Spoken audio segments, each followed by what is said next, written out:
नमस्कार मंडळी. तर मी सुरेखा, तुमचं सर्वांचं पुन्हा एकदा आपल्या नवीन ब्लॉगमध्ये स्वागत आहे. तर व्हिडिओ कीप न करता व्हिडिओ शेवटपर्यंत नक्की बघा. व्हिडिओ आवडल्यास सबस्क्राईबर नक्की करा. तर इथं आपण पहिल्यांदा भोपळा छानपैकी असा भाजून घेतला आहे. दुधी भोपळा तुमच्या भाषेत काय म्हणतात काय माहीत नाही. आमच्या भाषेत तर भोपळा पण म्हणतात आणि दुधी भोपळा पण म्हणतात.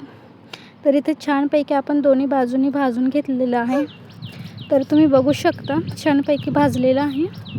भाजून झाल्याच्या नंतर त्याची वरची आपण साली काढून घेऊया. तर तुम्ही बघू शकता छानपैकी आपण साली काढून घेतलेली आहे. तर साली काढून झाल्याच्या नंतर छानपैकी आपण एकतर धुवून घ्यायचा किंवा मग पेपराला पुसून घ्यायचा. त्याच्यानंतर इथं आपण कापा करून घ्यायच्या छानपैकी अशा मीडियम आकाराच्या, जास्त मोठ्या पण नाही आणि जास्त बारीक पण नाही, अशा कापा करून घ्यायचा. तर तुम्ही इथं बघू शकता छानपैकी आपल्या कापा पाडून झालेल्या आहेत.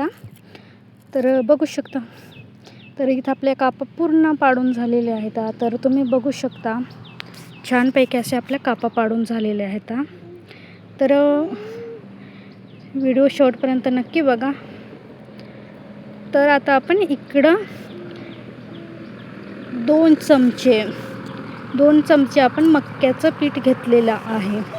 मक्याचं पीठ घेऊन झाल्याच्या नंतर 2 चमचे आपण हरभऱ्याचं बेसन पीठ घेतलेलं आहे. तुम्ही बघू शकता. तर 2 चमचे मक्याचं पीठ, 2 चमचे बेसन पीठ घेतलेलं आहे.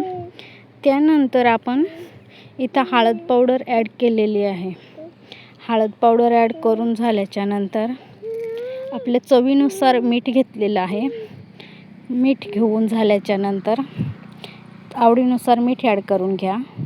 मीठ ॲड करून झाल्याच्या नंतर आपण छानपैकी असं लाल तिखट घेऊया. तर इथं आपण 1 चमचा लाल तिखट घेतलेला आहे. आपल्याला तिखट आवडतं की नाही याच्यानुसार घ्या. त्यानंतर आपण इथं ओवं घेतलेलं आहे. ओवं हातावर चोळलेलं आहे आणि मग त्याच्यामध्ये ॲड केलेलं आहे. तर ओवं घेऊन झाल्याच्या नंतर इकडे लगेच पाणी घ्यायचं आणि थोडं पाणी ॲड करत घ्यायचं बरं का. गरजेनुसार पाणी ॲड करा, म्हणजे जास्त पातळ पण होणार नाही आणि घट्ट पण नाही. तर इथं आपण मिश्रण आहे ते एकजीव करून घेऊया. तर तुम्ही बघू शकता पाणी गरजेनुसार ॲड करा बरं का. तर इथं आपलं छानपैकी असं मिश्रण बऱ्यापैकी झालेलं आहे बरं का. तरी मिश्रण झाल्याच्या नंतर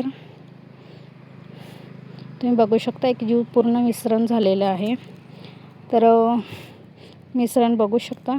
आणि इकडं आपण रवा घेतलेला आहे, बारीक रवा घेतलेला आहे. तर तुम्ही बघू शकता. आता छानपैकी जे आपण दुधी भोपळ्याचे काप केलेले आहे ते बेसनात बुडवून आणि रव्यामध्ये बुडवायचे. इकडे लगेच आपण तवा गरम करायला ठेवलेला आहे. तव्यावरती तेल ॲड केलेलं आहे. तुम्ही बघू शकता छानपैकी तेल ॲड करून घ्यायचं. पूर्ण तव्याला तेल लावून घ्यायचं. तेल लावून घेतल्याच्या नंतर ज्या आपण रव्यामध्ये कापा बुडवलेल्या आहेत त्या कापा आपण तव्यावरती ॲड करायच्या. तर तुम्ही बघू शकता इतकी सुंदर आणि मच्छीपेक्षा भारी याची चव आहे आणि टेस्टी पण आहे. मच्छी विसरून जाईल अशी ही रेसिपी आहे. तर एकदा तुम्ही पण नक्की बनवा. दुधी भोपळा फ्राय नक्की बनवा तुम्ही पण. इतकी सुपम ही रेसिपी आहे. तर व्हिडिओ कीप न करता शेवटपर्यंत नक्की बघा. व्हिडिओ आवडल्यास लाईक सबस्क्राईबर नक्की करा असेच नवनवीन व्हिडिओ बघण्यासाठी. तर तुम्ही बघू शकता छानपैकी आपली फ्राय झालेली आहेत बघा. कोणी म्हणणार नाही की दुधी भोपळा आहे म्हणून मच्छीच आहे असंच वाटेल, पण मच्छी विसरून जाल अशी याची भन्नाट चव आहे आणि रेसिपी पण खूप सुंदर आहे. तर नक्की बघा. आणि आपल्या चॅनलवरती नवीन असाल तर आपल्या चॅनलला नक्की सबस्क्राईब करा, बेल आयकन दाबा असेच नवनवीन व्हिडिओ बघण्यासाठी. तर तुम्ही बघू शकता आपली पूर्ण रेसिपी तयार झालेली आहे.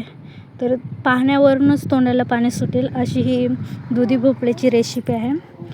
तर तुम्ही बघू शकता छानपैकी. Bye bye. नक्की पुढच्या ब्लॉगमध्ये भेटूया.